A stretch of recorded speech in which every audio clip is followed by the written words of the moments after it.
Ya, para los que no me conocen, me presento, soy Jorge Cucos Petraelo, soy abogado, relator de LW, y el día de hoy vamos a ver, hacer un pequeño análisis de lo que es la ley 20.730, más conocida como la ley del lobby. Específicamente, esta ley regula el lobby y las gestiones de intereses particulares ante las autoridades y funcionarios del Estado.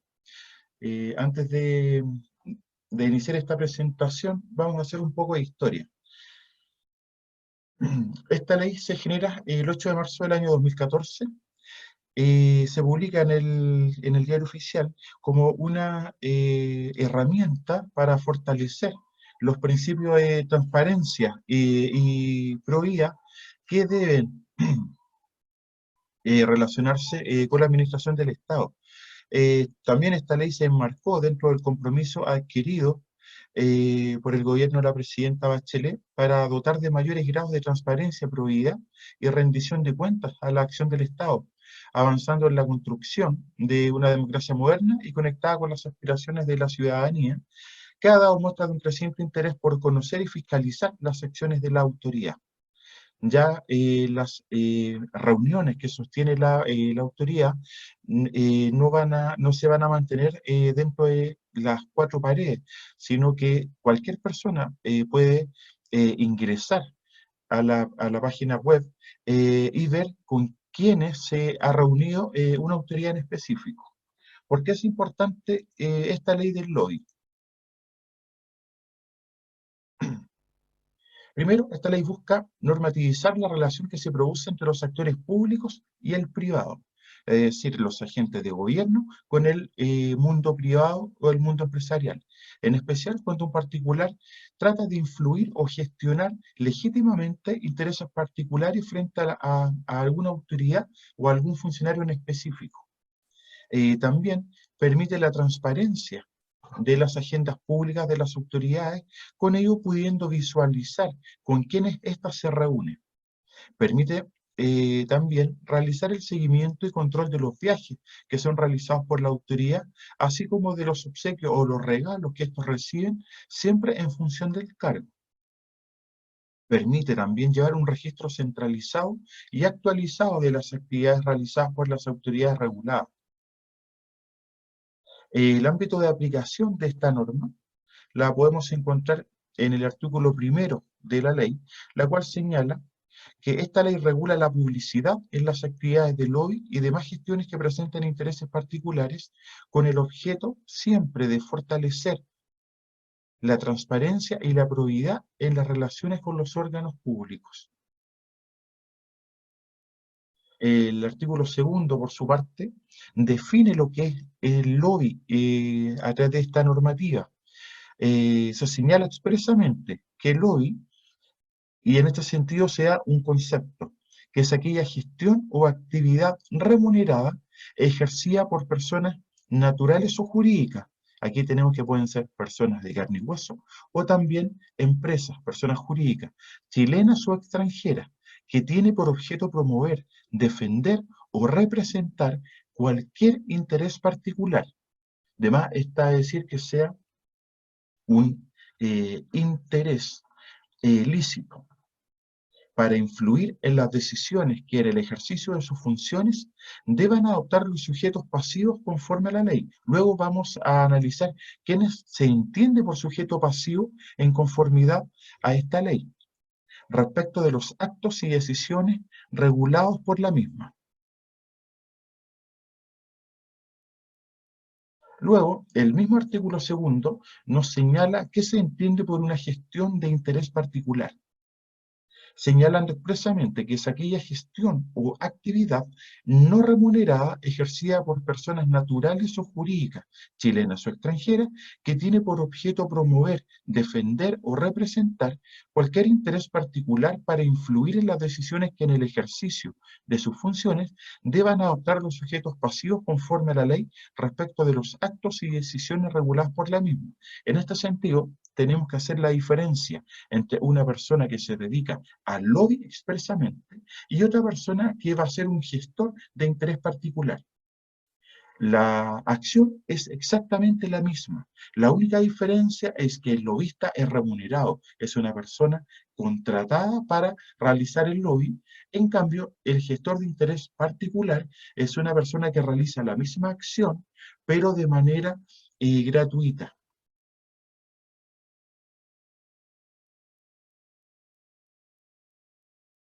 Si se presentaran algunas dudas respecto a la misma materia, al final de esta cápsula vamos a poder eh, atender ciertas preguntas, se va a dar el espacio para ello, así como también contestar las consultas que se vayan realizando a través del chat.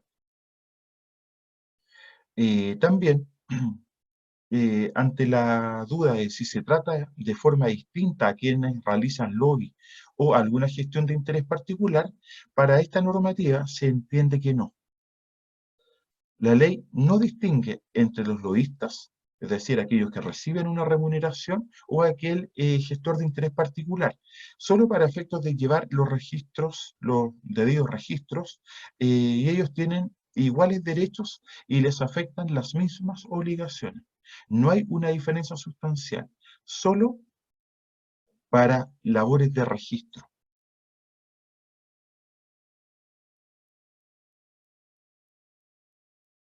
Por otra parte, la misma ley establece, ¿no es cierto?, qué se entiende por una audiencia o una reunión.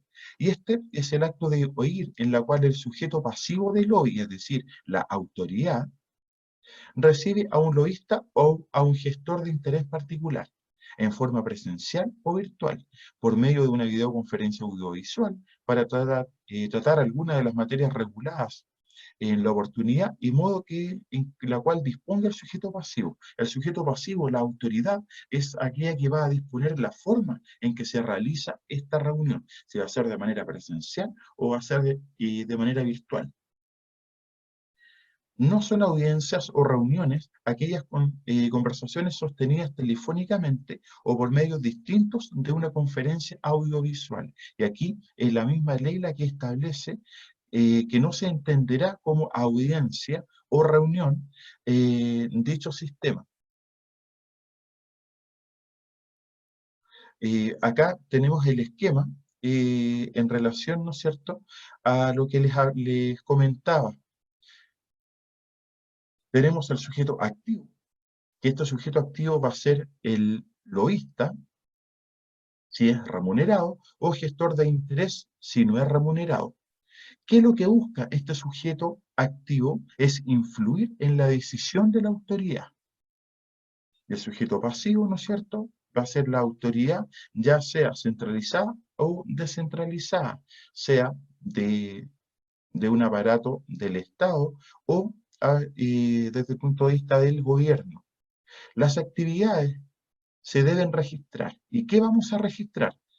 Los actos administrativos, los proyectos de ley o leyes, acuerdos, declaraciones o decisiones del Congreso, los contratos, políticas, planes y diferentes programas. ¿Qué actores participan en el lobby o la gestión de interés? Como ya anticipamos, los sujetos pasivos van a ser las autoridades y funcionarios frente a los cuales se realiza el lobby o la gestión de interés particular, los cuales deben cumplir deberes de registro y transparencia que establece la ley. Luego vamos a ver las obligaciones y los derechos que tiene cada una de las partes dentro de esta relación de lobby. ¿Quiénes son sujetos pasivos? Esto lo establece la ley en su artículo 3º y 4º. En la administración central del Estado van a ser sujetos pasivos del lobby los ministros, los subsecretarios, los jefes de servicio, los directores regionales de los servicios públicos.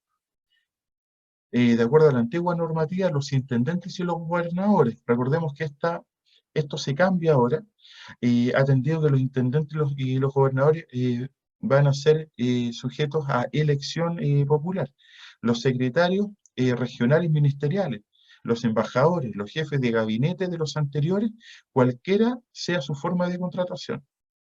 En la administración regional vamos a tener los consejeros regionales, los alcaldes, los concejales, los secretarios ejecutivos de los consejos regionales, los directores de obras municipales y los secretarios municipales.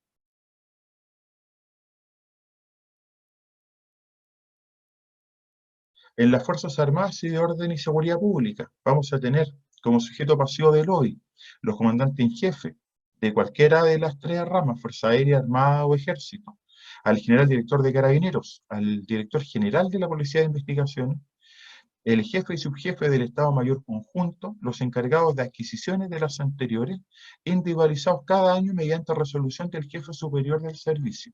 Acá es súper importante señalar que los sujetos pasivos dentro de las entidades públicas tienen que quedar establecidos a través de un acto administrativo que firma el jefe superior del servicio.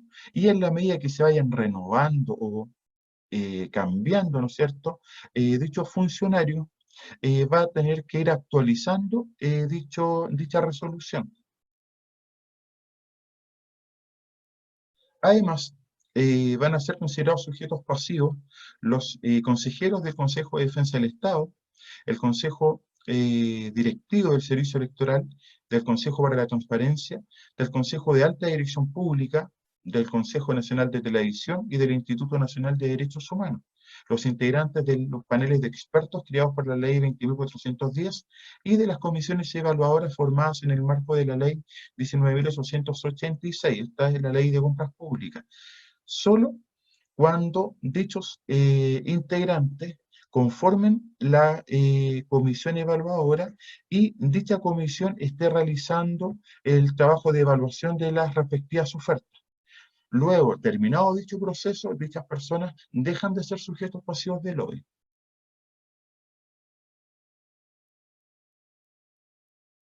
Ante la interrogante si existen más sujetos pasivos del lobby, la respuesta es sí, ya sea porque el jefe superior del servicio lo determina en razón de la función que desempeña dicho servidor público, o porque una persona lo solicita y el jefe del servicio respectivo accede a dicha solicitud.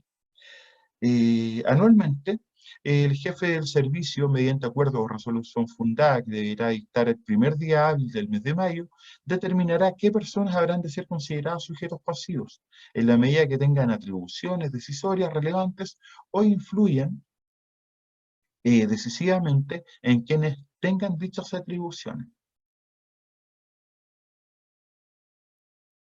La ley señala, además, que cualquier persona puede solicitar la incorporación de un determinado funcionario o servicio público como sujeto pasivo en razón de su función o cargo.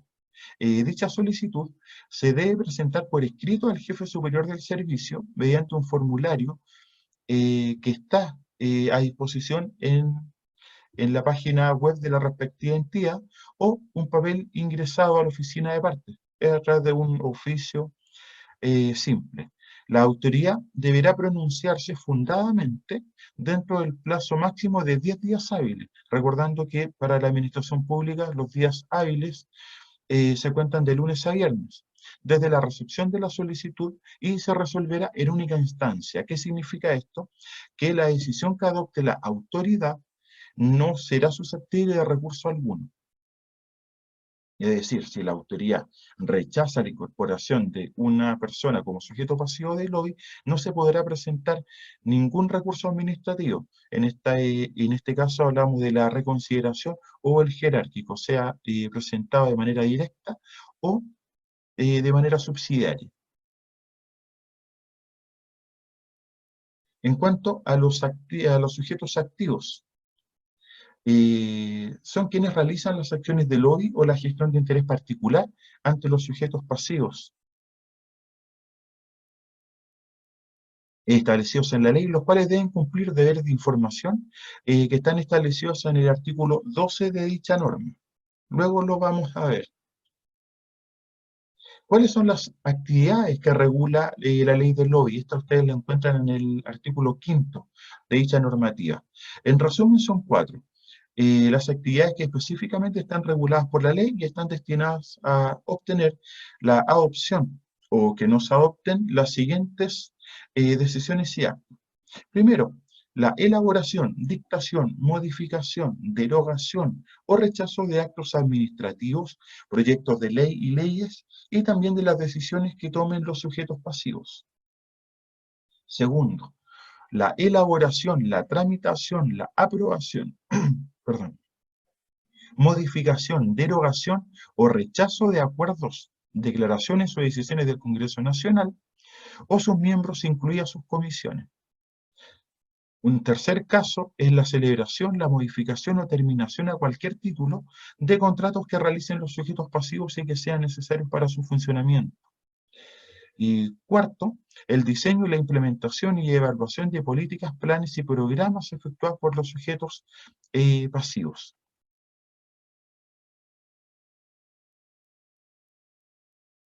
¿Cuáles son aquellas actividades que no se encuentran reguladas por esta normativa? Esto ustedes la encuentran en el artículo 6, y que señala expresamente que la ley dispone de aquellas actividades que no se rigen por ella y por lo mismo no deben ser registradas.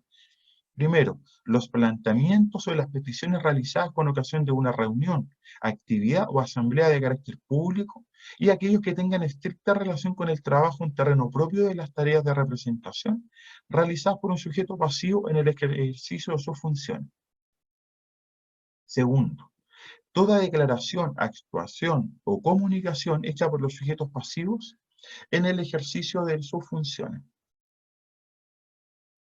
Tercero, toda petición verbal o escrita realizada para conocer el estado de tramitación de un procedimiento administrativo. La información entregada a una autoridad que la haya solicitado expresamente para efecto de realizar una actividad o adoptar una decisión dentro del ámbito de su competencia.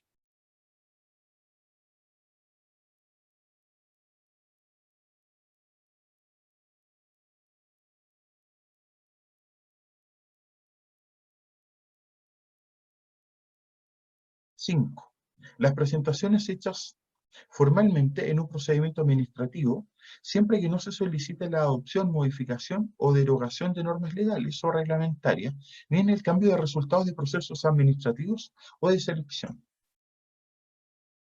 Sexto, las asesorías contratadas por órganos públicos y parlamentarios realizadas por profesionales e investigadores de asociaciones sin fines de lucro, corporaciones, fundaciones, universidades, centros de estudios y de cualquier otra entidad análoga, así como las invitaciones que dichas instituciones se extiendan a cualquier funcionario de un órgano del Estado.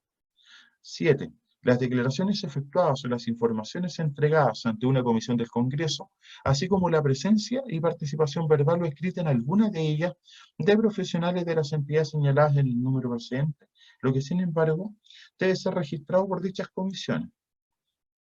Y así como ustedes pueden ver, existen en el artículo sexto algunos ejemplos de aquellas actuaciones de los órganos públicos que no se deben registrar dentro de la plataforma de ley del lobby, que por razones de tiempo no las voy a señalar, pero sí a aquellas personas que se encuentren interesadas les puedo hacer llegar esta presentación.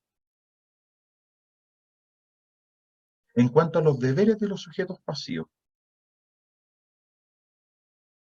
de acuerdo a la ley, se establecen tres deberes que deben cumplir los sujetos pasivos. Primero, el deber de registro. Recordemos que los sujetos pasivos del OI son las autoridades. El deber de registro, esto está señalado en el artículo 7º y siguientes de la ley y en el artículo 9º del reglamento. El deber de publicidad y el deber de igualdad de trato.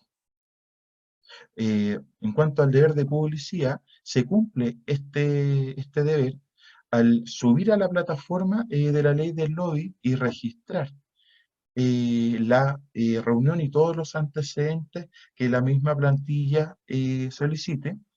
El deber de igualdad de trato, se va a cumplir este requisito al dar, valga la redundancia, o tratar de igual manera a todas aquellas personas que soliciten una reunión en específico. En cuanto al registro de audiencias y las reuniones, en él deben indicar al menos la siguiente información: individualización de las personas con las cuales se sostuvo la audiencia o reunión.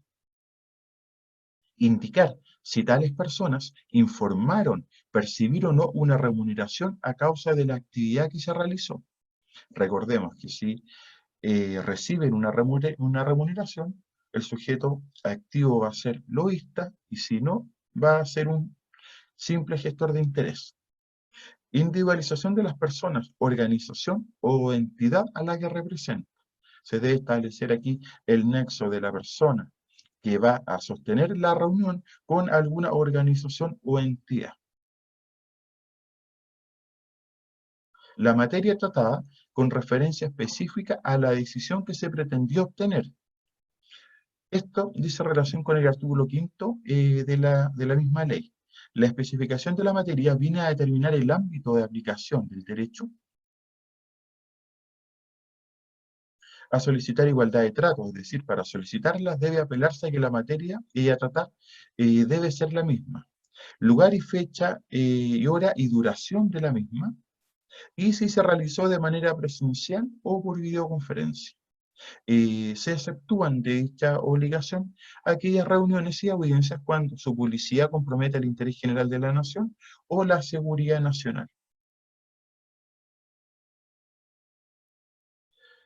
En cuanto al deber de registro de la agenda pública, acá se va a contener lo siguiente. Este registro deberá ser enviado a la Contraloría General de la República de forma anual y reservada, directamente a través del Contralor o de quien éste delegue. Los conceptos de interés nacional y seguridad de la nación son jurídicamente indeterminados, sin perjuicio de lo anterior.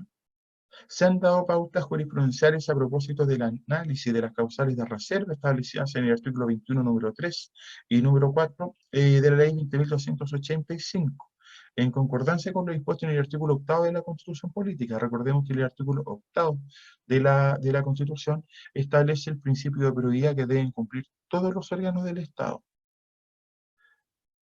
En este sentido, el Consejo para la Transparencia ha entendido por seguridad de la nación la protección de la fortaleza bélica y las relaciones exteriores necesarias para que no se amenace la integridad territorial. En cuanto, eh, y siguiendo en el mismo tema del interés nacional, se ha señalado también que este no es un concepto unívoco, se ha dicho a propósito de los intereses generales de la nación y que integran la función social de la propiedad, que expresan un bien jurídico que se relaciona básicamente con el beneficio superior de la sociedad políticamente y globalmente considerada como un todo, sin referencia alguna a categorías o grupos sociales, económicos o de cualquier otro orden. Algunos autores admiten también que aunque el beneficio debe ser el país en su conjunto, puede referirse a sectores de su población, área de actividad o zonas geográficas específicas o determinadas áreas dentro de él. Este concepto de interés nacional lo hemos escuchado mucho este último tiempo a propósito de la adquisición que ha hecho el gobierno sobre ventiladores para combatir el tema del COVID-19. Si bien algunos de ustedes han escuchado en algunos medios que se enviaría a China de manera reservada un avión a buscar estos ventiladores. Ahí podemos tener un ejemplo de lo que es el interés nacional.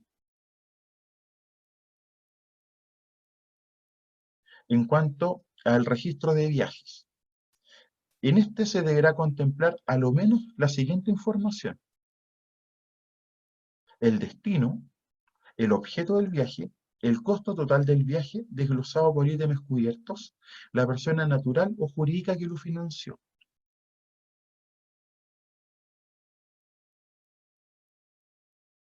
En cuanto al deber del registro de la agenda pública, se exceptuarán de esta obligación aquellos viajes cuando su publicidad compromete el interés general de la nación o la seguridad nacional. Nuevamente, hace mención a estos dos conceptos, el interés general de la nación o la seguridad nacional, sin perjuicio de que este registro deberá ser enviado a la Contraloría General de la República de manera anual y reservada, directamente a través del Contralor o de quien esté de ley.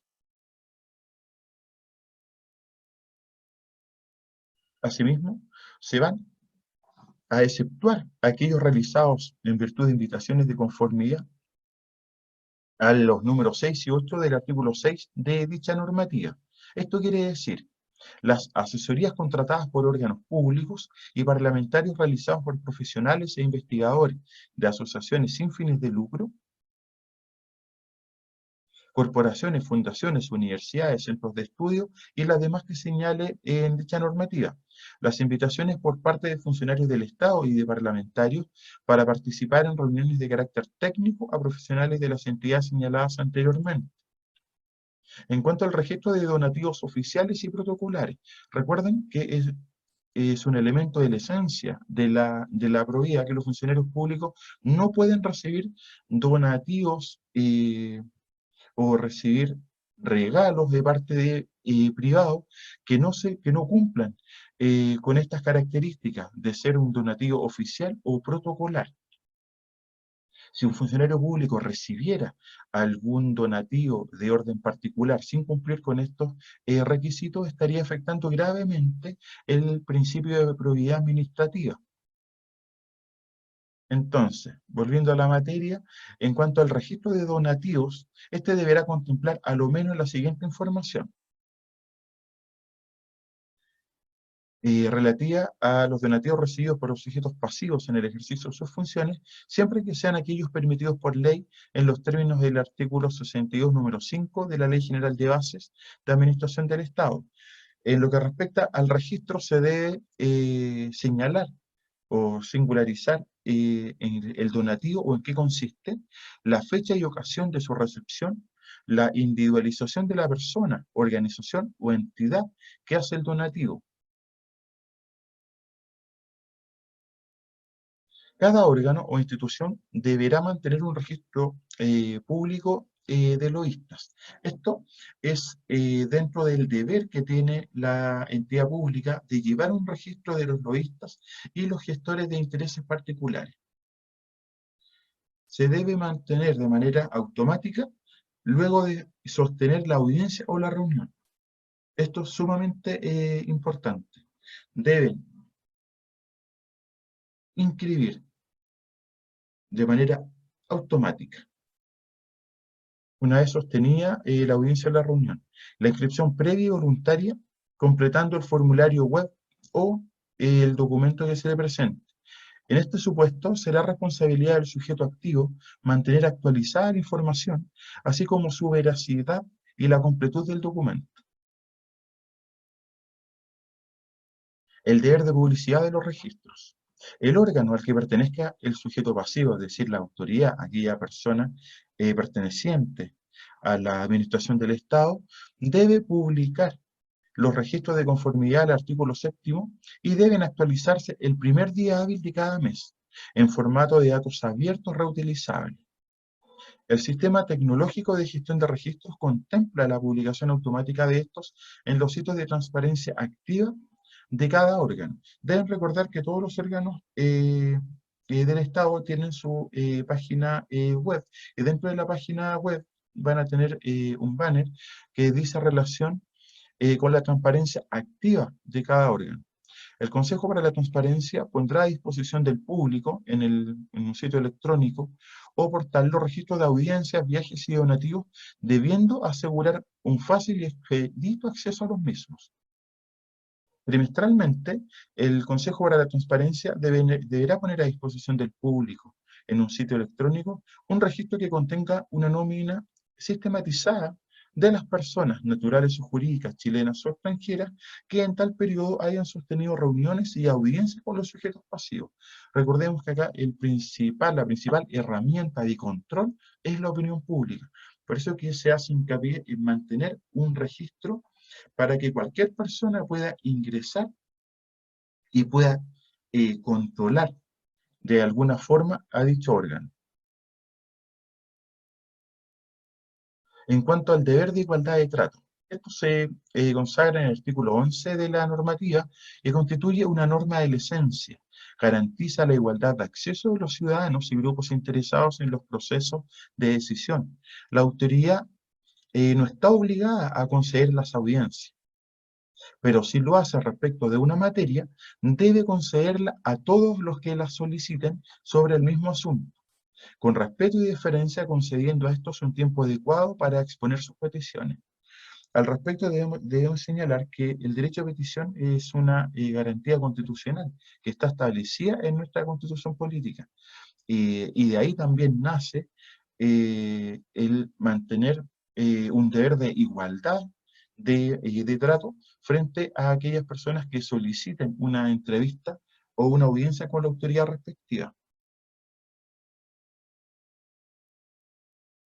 Dentro de la misma materia, el deber de igualdad de trato por parte de la autoridad, debemos señalar que en ningún caso se entenderá que se afecta la igualdad de trato si la autoridad o funcionario encomienda la asistencia a la respectiva audiencia o reunión a otro sujeto pasivo del mismo órgano. Con todo, el funcionario deberá negar la audiencia solicitada si se incumple la obligación de informar por parte del sujeto activo, aquella persona que está realizando el lobby o la gestión de interés particular, al solicitar reunión mediante el formulario, salvo una resolución fundada en caso que la audiencia sea indispensable para el cumplimiento de las funciones del servicio.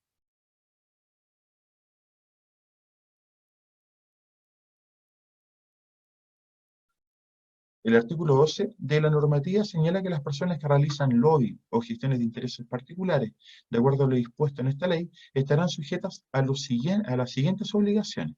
Primero, el deber de información previa.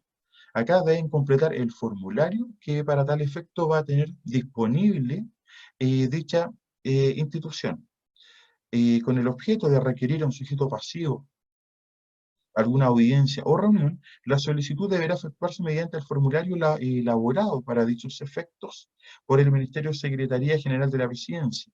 Dicho formulario se encontrará disponible en papel en las oficinas de parte de los servicios y en formato electrónico en el sitio web de la institución donde el sujeto activo de lobby o de gestor de intereses particulares está pidiendo la audiencia o la reunión. La información que los sujetos activos deberán proporcionar al servicio es la siguiente: la individualización de las personas que solicitan y asistirán. En este sentido, se establece la obligación de señalar el nombre completo, la cédula de identidad o el pasaporte si se trata de extranjeros, y el correo electrónico, teléfono u otro medio de contacto.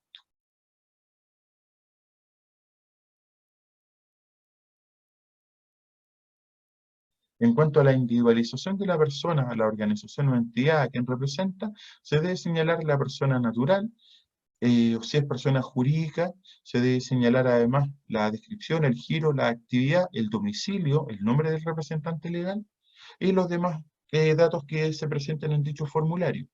Las entidades que no tengan personalidad jurídica de- deben señalar el nombre y la descripción de las actividades eh, que realizan.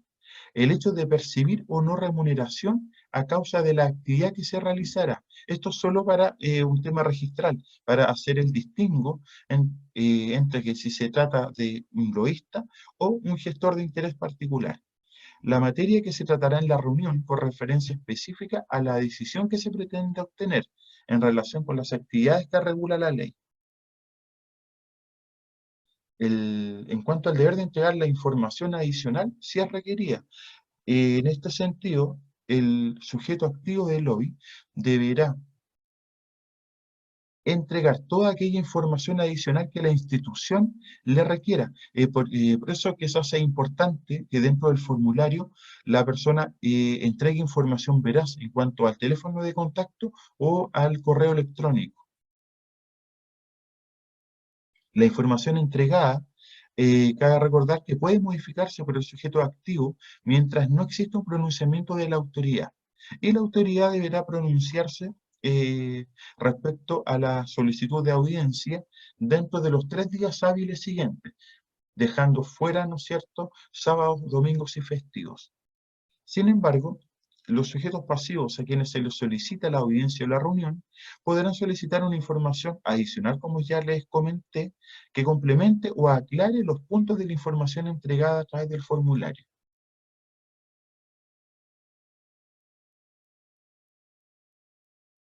En cuanto a los deberes de los sujetos activos, luego de la audiencia, es requerir la información aclaratoria a quienes asistieron dentro de 10 días hábiles siguientes a su realización, notificando al sujeto activo, y esto tendrá 5 días hábiles para responder por escrito. Contestado el requerimiento o vencido los plazos, el sujeto pasivo deberá complementar o corregir la información que haya publicado si correspondiere. Acá vamos a ver en esta diapo el esquema en relación a los deberes de los sujetos activos. Tenemos el deber de informar, ¿no es cierto? Se completa el formulario de la audiencia y en este sentido se debe señalar la individualización del sujeto, cuál es la materia a tratar y si existe o no remuneración de por medio. Y la autoridad ante el requerimiento de información adicional, el sujeto activo deberá complementarla en la forma solicitada. ¿A qué sanciones están arriesgados los sujetos pasivos? Estas las vamos a encontrar en el artículo 14 de la normativa. Y señala lo siguiente: para el caso de no registrar o no informar dentro de plazo a la autoridad obligada, será requerida por la Contraloría para que informe dentro de 20 días hábiles. En este sentido, la Contraloría propondrá una sanción al jefe del servicio o a quien haga sus veces mediante resolución fundada, y dicha sanción equivaldrá a una multa que varía entre las 10 a 30 UTM.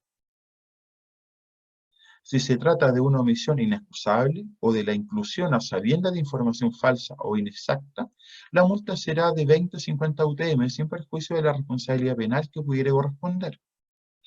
Además, la Contraloría General informará sobre la circunstancia y el obligado tendrá el plazo de 20 días para informar al respecto. En caso de ser necesario, el periodo probatorio será de 8 días.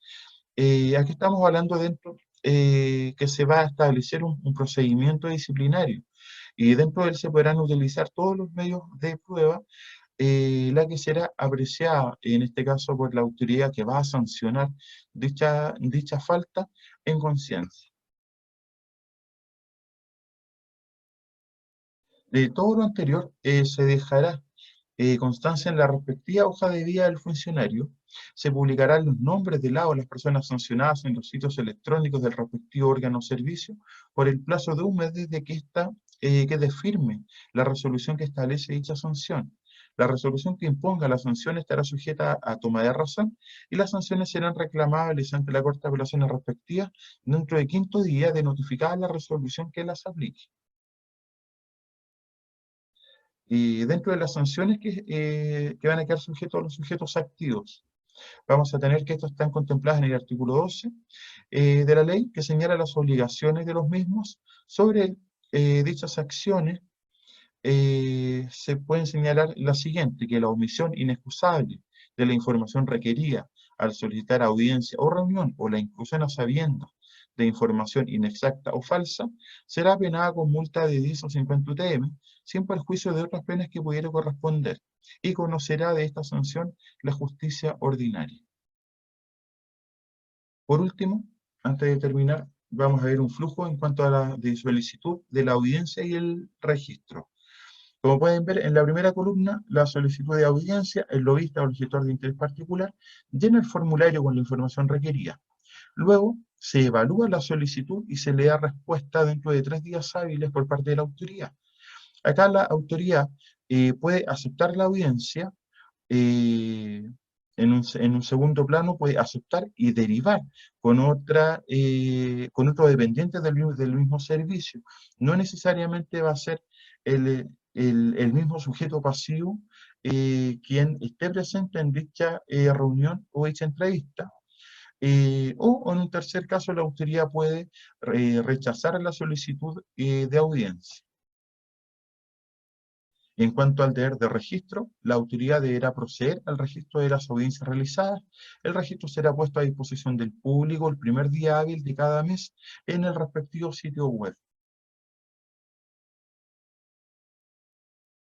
Bueno, espero que esta pequeña cápsula relacionada con la ley del lobby les haya servido. Dejo abierta la posibilidad de que podamos interactuar y